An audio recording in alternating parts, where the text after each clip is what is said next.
In this video, I'm going to show you guys how you can share internet from your mobile phone to your laptop without using Wi-Fi, but then using a USB. So what you need to do is get a USB that can transfer data. So a data type of USB, connect it to your laptop and then to your mobile phone, and then move to your settings here and then type this here. You can see USB blah blah blah there. So now let me tap on that.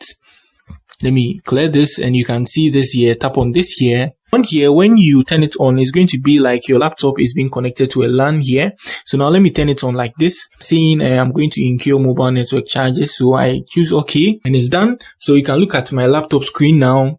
Let me show you guys.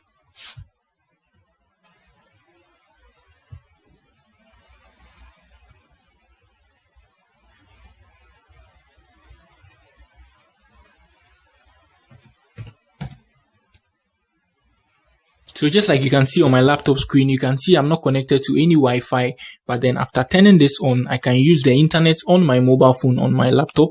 So that's it on how you can connect or share your mobile phone's internet to your laptop without turning on a Wi-Fi.